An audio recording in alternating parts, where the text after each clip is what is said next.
నమస్తే, welcome to Chitragupt. నేను మీ Uday Kiran.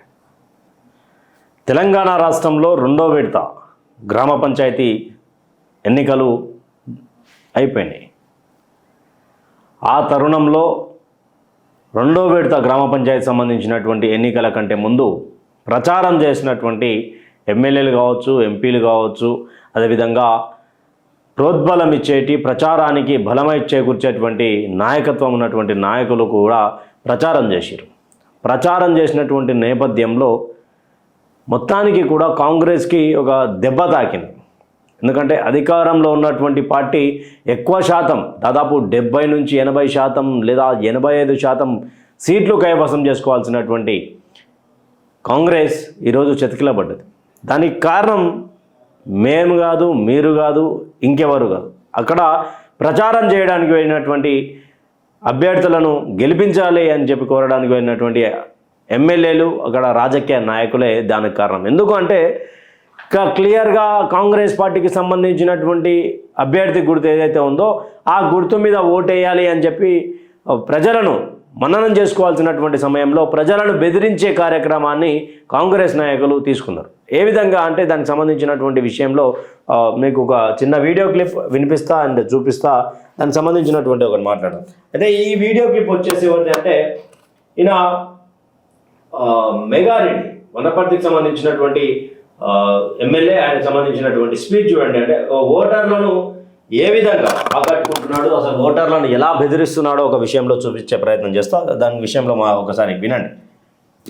Vote ఒక వార్డు మెంబర్ కేసీఆర్ అనుకున్న ఒక మాట, ఒకవేళ వేస్తే వాడు గెలిస్తే ఆ కాగితం తీసుకొని ఆ గల్లీకి సీసీ రోడ్ కావాలన్నా, ఆ గల్లీకి డ్రైన్ కావాలన్నా, ఆ గల్లీకి రేషన్ కార్డు కావాలనే లెటర్ తీసుకొని ఎవరి దగ్గరికి వస్తాడు? ఎవరి దగ్గరికి? మేఘారెడ్డి దగ్గరికి రావాలి. వనపర్తికి మేఘారెడ్డి దగ్గరికి వస్తే గేటు బయట మెడబట్టి బయటికి పట్టేస్తాం. అసలు చేసే సమస్య లేదు. మన కోసం 3 సంవత్సరాలు మీరు గెలిపించిన బిడ్డ మీ మేఘారెడ్డి ఎమ్మెల్యే ఉంటాడు. 3 సంవత్సరాలు మీరు గెలిపించిన బిడ్డ మల్లు రవి గారు ఎంపీ ఉంటాడు. 3 సంవత్సరాలు మీరు గెలిపించిన పాలమూరు బిడ్డ. అంటే ఏం మాట్లాడుతూ ఉన్నాడు ఎలక్షన్ సంబంధించినటువంటి ప్రచారంలో మెగారెడ్డి గారు అంటే, ఎప్పుడైతే కాంగ్రెస్ పార్టీ అభ్యర్థి అయినటువంటి మెగారెడ్డి మీ బిడ్డ, గెలిపించినటువంటి బిడ్డ మీ 3 సంవత్సరాల రాజకీయంలో 3 సంవత్సరాలు పదవిలో ఉంటాడు. ఎక్కడ సర్పంచ్గా కానీ వార్డు మెంబర్గా కానీ గెలిచినటువంటి అభ్యర్థి కాంగ్రెస్ పార్టీ అభ్యర్థి కాకపోతే ఎవడు గెలిచినా వాడెవడైనా సరే క్యాంప్ వనపర్తి మెగారెడ్డి దగ్గరికే రావాలి. వనపర్తి మెగారెడ్డి క్యాంప్ ఆఫీస్ దగ్గరకు వచ్చినప్పుడు కాంగ్రెస్ పార్టీకి సంబంధించినటువంటి నాయకుడు కాకపోతే మెడబట్టి బయటికి దొబ్బుతామని చెప్పి బహిరంగంగా ఆయన వార్నింగ్ ఇస్తూ ఉన్నాడు.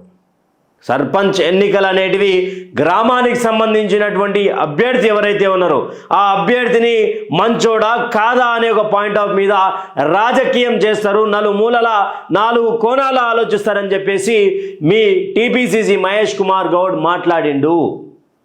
ఈరోజు పార్టీకి సంబంధించినటువంటి అభ్యర్థులను గెలిపించకుండా వేరేలను గెలిపిస్తే సీసీ రోడ్ల విషయంలో కావచ్చు, గ్రామాభివృద్ధి విషయంలో కావచ్చు, వార్డు విషయంలో కావచ్చు, ప్రతి విషయంలో మెడలు బట్టి బయటికి దొబ్బుతామని చెప్పి మాట్లాడడానికి ఏం ఆస్కారం ఉన్నది ఈ కాంగ్రెస్ పార్టీ ఎమ్మెల్యేగా అనేది చిత్రగుప్త అడుగుతా ఉన్నారు. అంటే మీ అభ్యర్థులకు ఓటు వేస్తే అభివృద్ధి పనులు చేస్తారా? అసలు అభివృద్ధి పనులు ఫండింగ్ మీకు అంటే ఎక్కువ సెంట్రల్ గవర్నమెంట్ ఇస్తున్నది. ఏ రోజు కూడా ఇలాంటి తూలిన మాటలు ఎక్కడ మాట్లాడలేదు కదా మెగారెడ్డి గారు. 2023 ఎలక్షన్ల కంటే ముందు మీరు ఏ కార్లో తిరిగిర్రు? ఒక ఫార్చునర్ కారు, డకోటా కార్లో తిరిగిరు. అది ఎమ్మెల్యే అభ్యర్థి అని చెప్పి అనడానికి కూడా ఓ సందేహం ఉండే.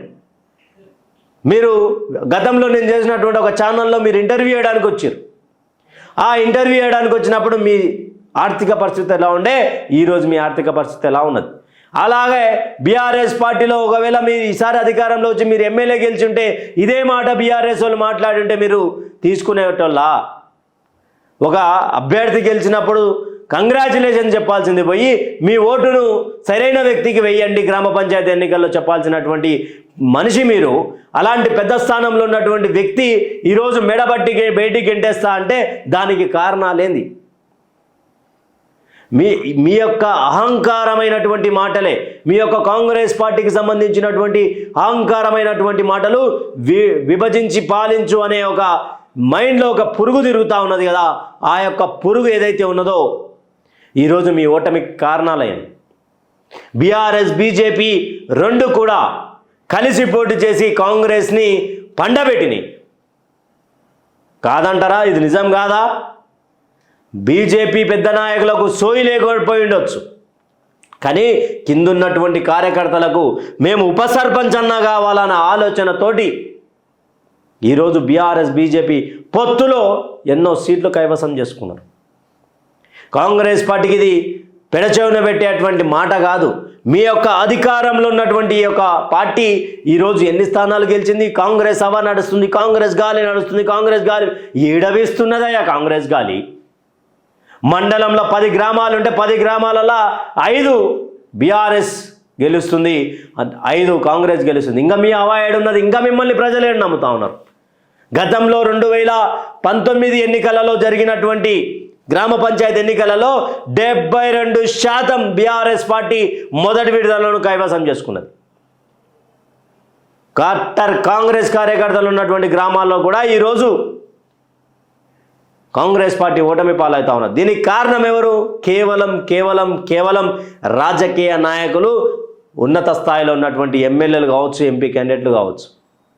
ఇక్కడ మరొక విషయం ఏంటంటే, మీ యొక్క ముఖ్యమంత్రి గారి స్వగ్రామం పక్కనే ఓ 2-3 కిలోమీటర్ 5 కిలోమీటర్ల దూరంలో ఉన్నటువంటి పోల్కంపల్లిలో బీఆర్ఎస్ క్యాండిడేట్ గెలిచిండు కాదా? మీ యొక్క ముఖ్యమంత్రి గారి సొంత మండలంలో బీఆర్ఎస్ గాలి వీచింది కాదా? కాంగ్రెస్ పార్టీ రెబల్లు గెలిచిరు నిజం కాదా? మీ యొక్క వనపర్తిలో 2088 ఓట్లతోటి, అత్యధిక మెజార్టీ ఓట్లతోటి మంత్రి సింగిరెడ్డి నిరంజన్ రెడ్డి నిలబెట్టినటువంటి జనరల్ స్థానంలో బీసీ ఉమెన్ని నిలబెట్టి పార్టీని గెలిపించిండు. అది నిజం కాదా? మీ పట్నం మహేందర్ రెడ్డి విషయంలో ఆయన స్వగ్రామంలో బీఆర్ఎస్ పార్టీ గెలిచింది, ఇది నిజం కాదా? వీర్లపల్లి శంకర్ షాద్నార్ ఎమ్మెల్యే స్వగ్రామమైనటువంటి వీర్లపల్లిలో బీఆర్ఎస్ గెలిచింది, ఇది నిజం కాదా?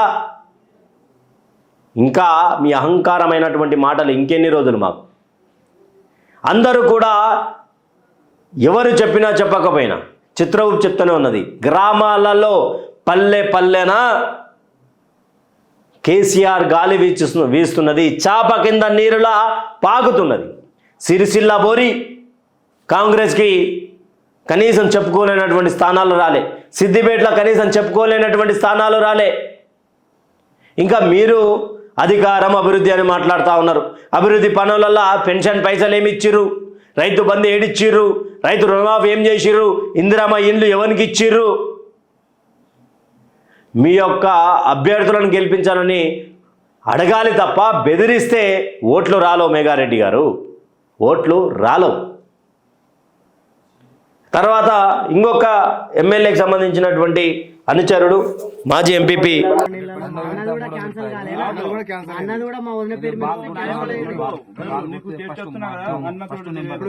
ఎవ్వరు గెలిచి ఈయనే పని చేస్తాడు.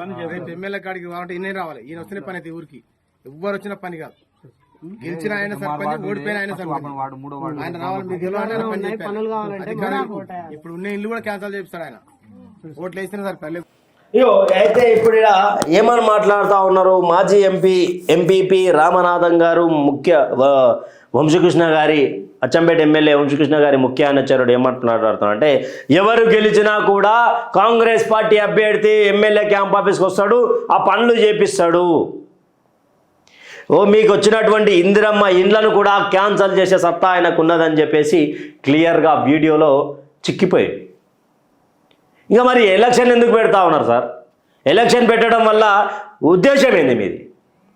కాంగ్రెస్ పార్టీకి నూకలు చెల్లిన గ్రామ స్థాయిలలో, అందుకే కాంగ్రెస్ పార్టీకి సంబంధించినటువంటి నాయకులు బెదిరింపులకు పాల్పడతా ఉన్నారు. కాంగ్రెస్ పార్టీకి సంబంధించినటువంటి నేతలు ఇక మీకు ఇల్లు కావాలన్నా లేకపోతే అభివృద్ధి కావాలన్నా వద్దా అనేది మీరే నిశ్చయించుకొని మెడబట్టి బయటికి ఎంటేస్తాం. ఇంకా ఎన్ని దౌర్భాగ్యం. ఏకగ్రీవాలు వద్దు అని చెప్పింది చిత్రగుప్త. ఎందుకంటే ఇలాంటి నాయకుల స్వభావం బయటపడుతుంది, వీళ్ళ మెంటాలిటీ బయటికి రావాలా. కాంగ్రెస్ పార్టీకి సంబంధించినటువంటి వాళ్లకు జలకేమిస్తారు అంటే ఇదే ఉదాహరణ. నేను ఒక క్లిప్ చూపిస్తా. ఈడ V6 వెలుగు ఏం రాసుకొచ్చిందంటే మరీ దారుణమైనటువంటిది. ఈడ చూడురి, 2వ విడతలోనూ కాంగ్రెస్ హవా, అత్యధిక గ్రామాల్లో సర్పంచులుగా అధికార పార్టీ మద్దతుదారుల విజయం, ఇంకా కొనసాగుతున్న కౌంటింగ్ ప్రక్రియ. ఈ విడతలో 3,911 సర్పంచు, 29,917 వార్డులకు ఎన్నికలు. గ్రామ పంచాయతీలు 415 గ్రామ పంచాయతీలు ఏకగ్రీవం అని చెప్పి కూడా రాశారు. ఏడ కాంగ్రెస్ హవా కనిపించిందో ఒకసారి V6 చూపించాలి. గతంలో బీఆర్ఎస్ ప్రభుత్వం ఉన్నప్పుడు ఎంత హవా నడిచింది, ఇప్పుడు మీకు మీద ఎంత నమ్మకం గ్రామ స్థాయిలో పెట్టుకున్నాం. ఇక్కడ గ్రామ పంచాయతీ ఎన్నికలలో పార్టీని చూడరబ్బా, పార్టీని చూడరు. ఏం చూస్తారు? అభ్యర్థిని చూస్తారు. అభ్యర్థిని చూసి ఏం మాట్లాడతారు? అగో ఈయన మంచోడా కాదా, వీడు మనకు పని చేస్తాడా చేయడా, వీడు మనకు రెస్పాన్స్ ఇస్తాడా ఇయ్యడా. ఇదే పాయింట్ ఆఫ్ వ్యూలో రాజకీయం నడుస్తుంది తప్ప మరో రాజకీయం నడవదు. మీరు బెదిరించినా భయపెట్టినా ఇంకేమీ చేసినా కూడా మిమ్మల్ని పండబెట్టి దొక్కుతా ఉన్నారు గ్రామ స్థాయిలలో. 100 కోట్ల రూపాయలు ఒక ఎవరికో తీసుకొచ్చి ఇచ్చి 5 నిమిషాలు కూడా ఆడకుండా విగ్రహాలు కడతా ఉన్నారు ఆయనకు. కాంగ్రెస్ పార్టీ చిత్తశుద్ధి ఉంటే మీరు ఇచ్చినటువంటి హామీల మీద మీ యొక్క మాట నిలబెట్టుకోండి. అంతేగాని ఇంకా ఏదేదో మాట్లాడి ప్రజలను భయపెట్టి ఓట్లు వేయించుకోవాలనుకుంటే ఈ రోజులలో భయపడేటువంటి యువత కాదు, ఈ రోజులలో భయపడుతున్నటువంటి మనుషులు గ్రామ స్థాయిలో ఉన్నటువంటి ప్రజలు కాదు. నచ్చినోనికి ఓటేస్తారు, బరాబర్ గెలిపిస్తారు. రిజల్ట్ చూస్తూ ఉన్నాం కదా, మొత్తం ఎన్ని ఎన్నికలు జరుగుతూ ఉన్నాయి, ఎన్ని సీట్లు మీరు గెలిచారు అనేది. పట్టుమని 50% కోసం కొట్లాడుతూ ఉన్నారు. కొన్ని స్థానాలల్లో మీ కవంపల్లి సత్యనారాయణ గారి ఊర్లో, ఎమ్మెల్యే గారి ఊర్లో చుట్టుపక్కల దాదాపు బీఆర్ఎస్ఏ చాలా కైవసం చేసుకున్నది. ఈడ బీఆర్ఎస్ కాంగ్రెస్ బలంగా కొట్లాడుతూ ఉంటే కనీసం పార్టీ అభ్యర్థిని నిలబెట్టాలనుకుంటున్నాము బీజేపీ నుండి అని ఒక ఆలోచనకు ఒక యువత వచ్చి అక్కడ ఉన్నటువంటి బీజేపీ నాయకులకు ఫోన్లు చేస్తే బీజేపీ నాయకులు కనీసం ఫోన్లు కూడా లిఫ్ట్ చేయనటువంటి పరిస్థితి. ఏడ ఫోన్ లిఫ్ట్ చేస్తే నిలబడు అంటే మేము ఏడ పైసలు ఖర్చు పెట్టాలనో అనే ఒక భయం బీజేపీ నాయకులలో ఏర్పడ్డది. ఈ భయం ఉంటేనా బీజేపీ కేరళలో అన్ని 50 స్థానాలు గెలిచి మున్సిపల్ చైర్మన్ మేయర్ అయింది. ఇక ఎల్లుండే 3వ విడత సర్పంచ్ ఎన్నికలు, నా స్వగ్రామంలో కూడా ఆ రోజే ఎన్నికలు. ఏ విధంగా కాంగ్రెస్ పార్టీ మరొకసారి పుంజుకుంటుందా లేకపోతే డీలా పడుతుందా? ఇప్పటివరకు అయితే పుంజుకున్నట్టు దాఖలాలు లేవు. ఈ పేపర్లు అంటే వీళ్ళు రాసుకొస్తారు కానీ మీకు నచ్చినటువంటి వ్యక్తికి ఓటేయండి. గ్రామాభివృద్ధి ఎలా జరగదో నిలదీసి ఎమ్మెల్యేని గల్లా పట్టుకొని అడగొచ్చు, మా గ్రామానికి ఎందుకు ఫండింగ్ రాలే. Thank you for watching. Stay tuned with Chitragupta signing off. Me Uday Kiran.